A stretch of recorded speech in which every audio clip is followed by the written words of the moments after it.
नमस्कार दोस्तों, हमारी आज की कहानी का नाम है शादी।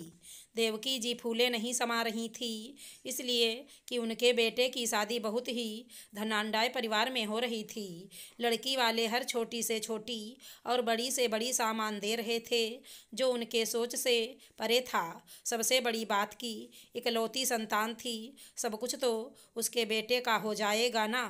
सोच सोच कर देवकी जी खुश हो रही थी। पांचों उंगलियां घी में, पूरी की पूरी घी में चुपड़ जाएंगी। देवकी जी का बेटा अंकित क्लास 1 ऑफिसर था और पति रमेश जी भी सरकारी नौकरी में थे।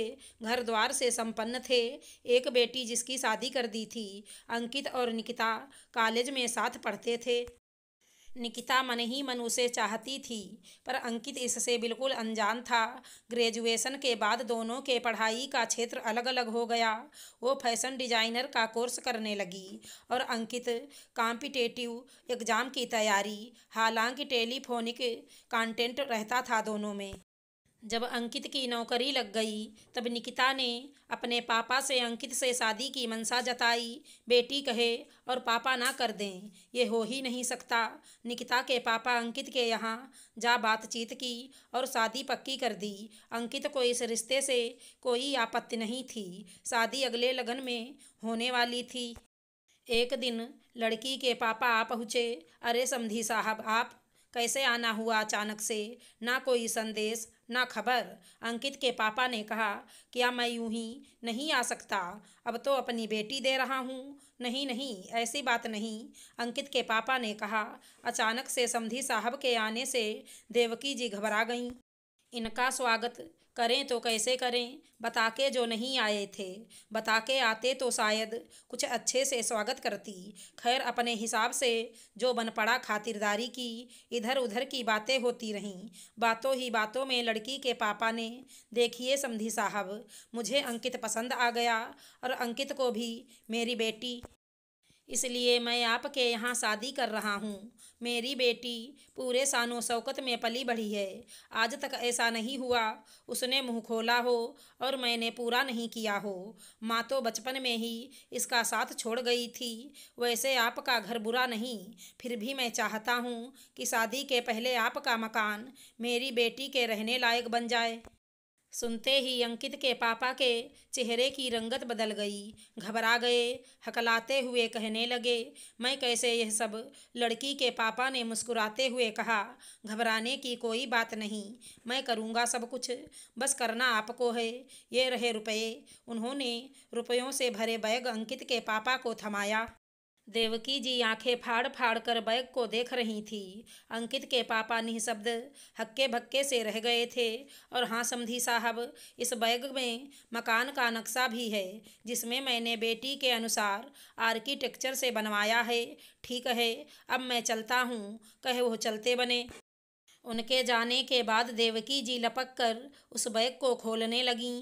खोलते ही लगा जैसे वे बेहोश हो जाएंगी। इतने रुपए अपनी पूरी जिंदगी में नहीं देखा था और वो उनके हाथ में है। वहीं रमेश जी खामोश चुपचाप बैठे रहे और पत्नी की क्रियाकलापों को देख रहे थे। उन्हें समझ नहीं आ रहा था कि वो क्या करें। शाम को अंकित के ऑफिस से आते ही देवकी जी ने खुशी जाहिर करते हुए कहा, तुम्हारी तो किस्मत खुल गई बेटा।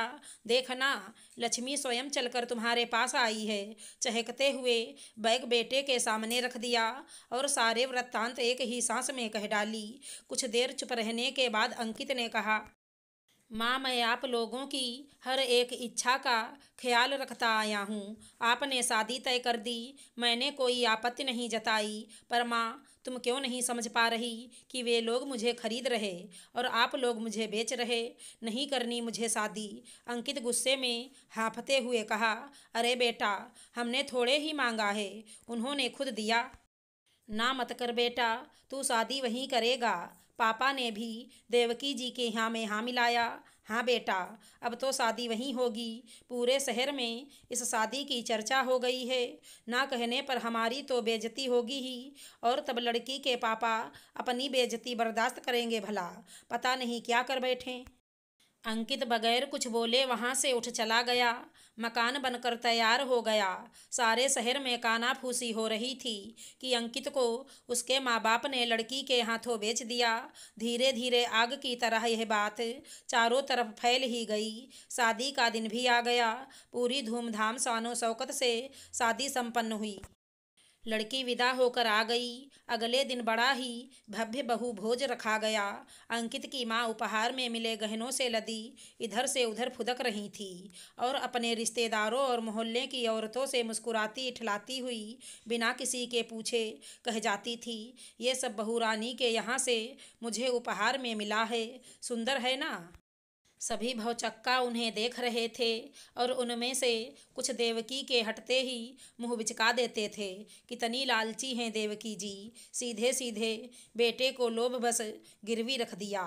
लोगों ने शानदार बहुभोज का जमकर लुत्फ उठाया। सारे लोगों ने के जाने के बाद देवकी जी बहू के कमरे में जा बोली, बहू रानी, तुम्हें जिस किसी चीज़ की भी ज़रूरत हो बता देना, झिझक बिल्कुल मत करना। झट से बहू रानी ने कहा, जी मम्मी जी बिल्कुल।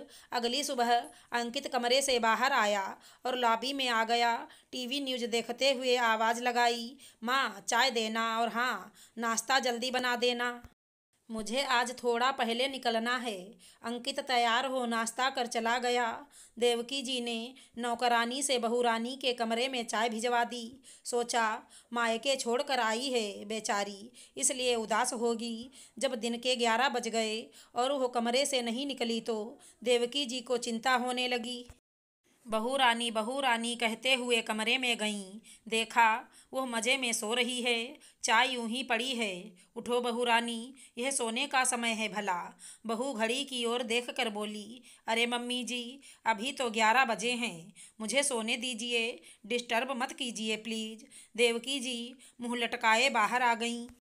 करीब 1 बजे जींस टॉप पहन तैयार होकर आई और देवकी जी से कहा, मम्मी जी 2 पराठे चिली पनीर और 1 कटोरी दही भिजवा दीजिए, मैं कमरे में जा रही।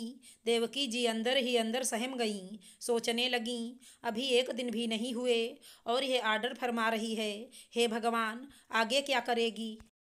शाम को जब अंकित आया तो कह पड़ी, अंकित चलो बाहर डिनर करेंगे।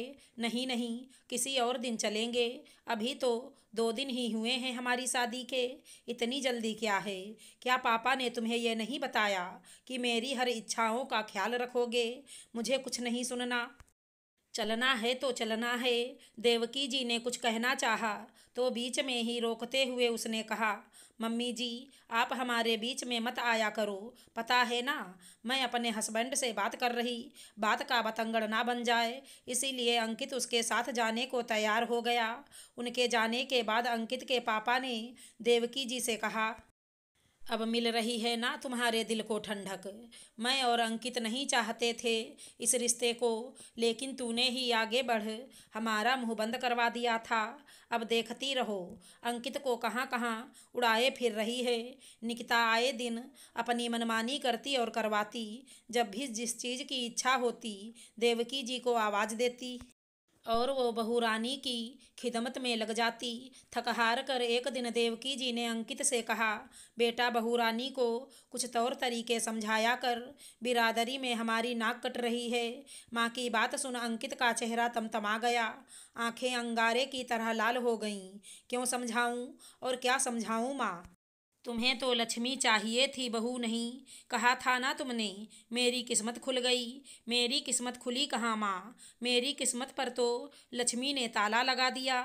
मैं कठपुतली बनकर रह गया माँ, जिसकी डोर तुम्हारी बहू रानी के हाथ में है और मैं उसी के अनुसार करतब दिखाने को मजबूर हूँ, क्योंकि तुमने मुझे उसके हाथों बेच दिया है। मैं स्वच्छंद जीना चाहता था, लेकिन तुमने लक्ष्मी की बेड़ियों में जकड़ दिया और मैं गुलाम बनकर रह गया। देखो मेरी किस्मत क्या क्या गुल खिलाती है। कहते हुए अंकित तेजी से फटाक से बाहर निकल गया और देवकी जी एकटक टुकुर टुकुर उसे जाते हुए देखती रहीं। अब देवकी जी के पास कोई समाधान नहीं था। आशा करती हूँ हमारी कहानी अच्छी लगी होगी। धन्यवाद दोस्तों।